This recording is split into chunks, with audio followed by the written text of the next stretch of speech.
Well, you're very polite. How can anybody have such a ridiculous job title as futurologist? How can you have an ology, a science or a logic to do with the future? Isn't that a contradiction in terms, like military intelligence or European harmony? I suggest we don't have language for the technological future itself.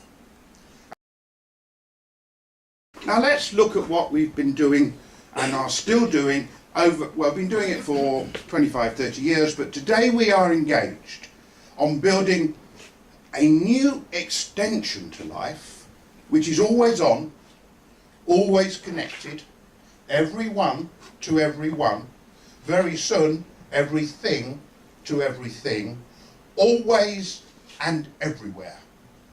Now I've used about 40 words to try and describe this new... You see, the word internet doesn't do it, because then you've got to think about cell phones, and you get the Wi-Fi and WiMAX and radio and television. You see, really, they're all going to end up as being one of the same thing.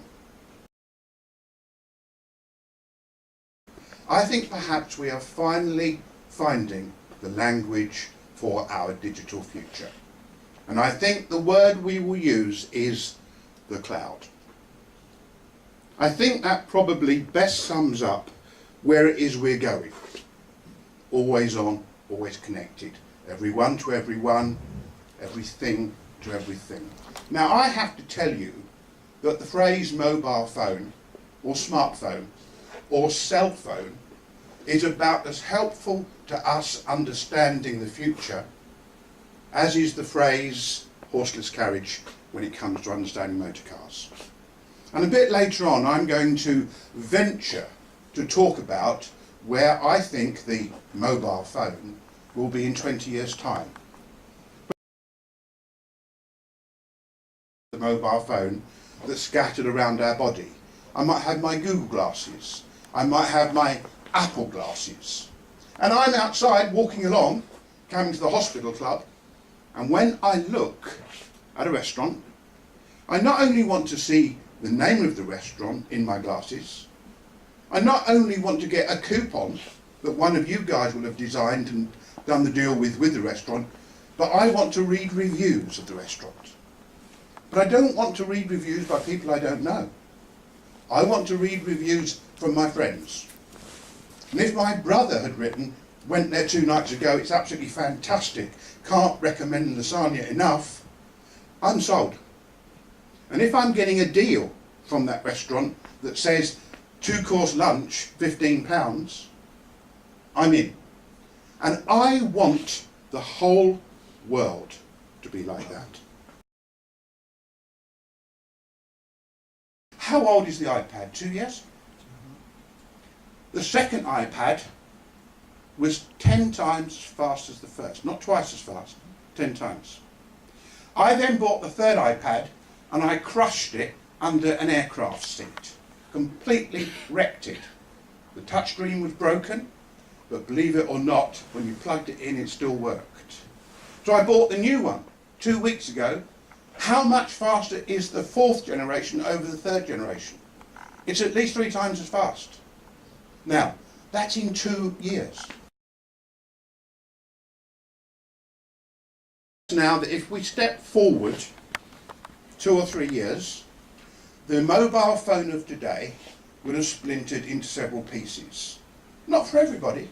There'll be a few people who are still clinging on to their 1990s clamshell.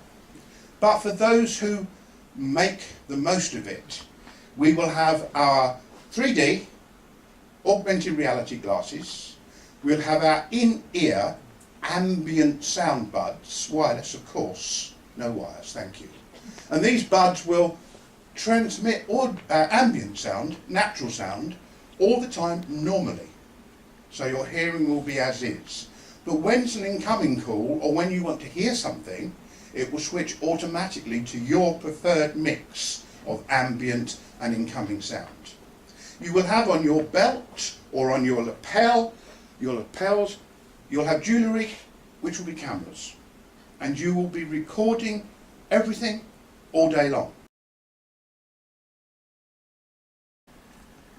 Now, publishing is every person's second business. It has become democratised. A single person can look as professional as a giant corporation with the right tools. A single person is publishing. I bet you guys, like me, are tweeting several times a day. Publishing is your second business. Consuming publishing is your second business. And this means that rather than thinking in traditional terms about building a brand, building awareness, think about it in individual and mass terms. Now, we will not be recording everything so that we can go home and look at our day. That's not what it's for. It's because recording costs nothing, storage costs nothing, it's all in the cloud, and it's there for security or for sharing.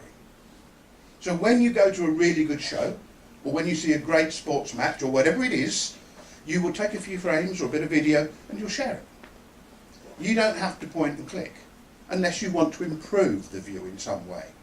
So we'll have our glasses, we'll have our cameras, we will have microphones, of course, wherever they might be in the glasses, might be on the lapel. We'll have a central system probably on our belt, and the whole network will be powered by our body movement. That's where we're going. We'll be connected all the time at broadband speed, high broadband speed. So let me now look further ahead. I have a confession to make.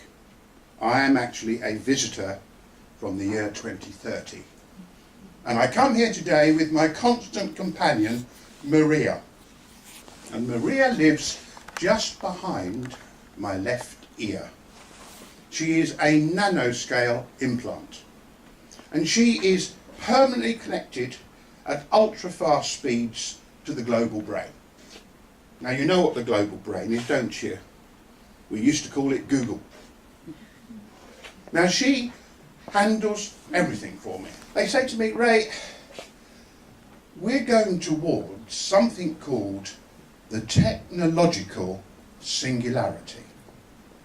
And the technological singularity is the point at which computers become as capable of problem solving as human beings. Now, I'm choosing my words very carefully. I know many of you in this room are digerati, and therefore I would not make the error of saying the point at which computers become as clever as humans. Because, firstly, we don't know what sort of cleverness it will be, and secondly, we don't even understand how we work ourselves yet, so the idea of making a machine as clever as us is obviously a nonsense. So what the day will come, and most computer scientists put it between somewhere like 2038 and 2058, there's that window, machines which will arrive that are as capable at problem solving as humans.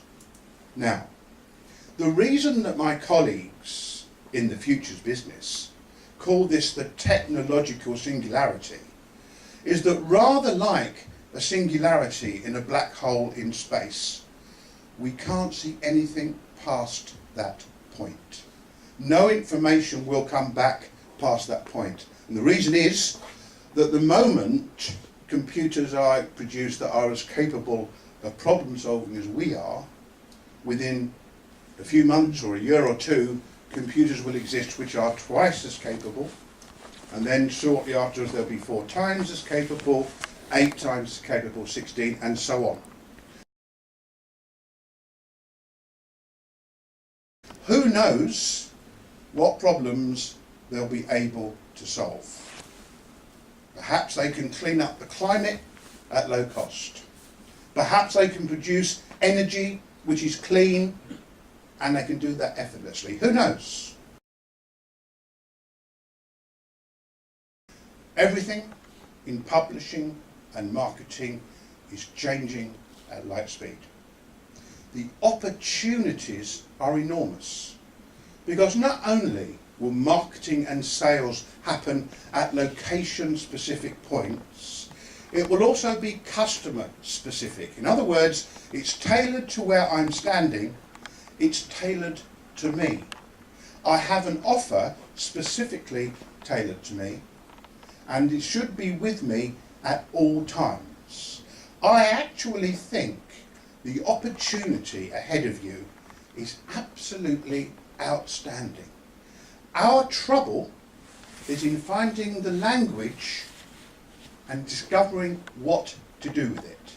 Because the world in which every single individual is a publisher is a world unlike any we've lived in before. Thank you very much for your attention. Thank you.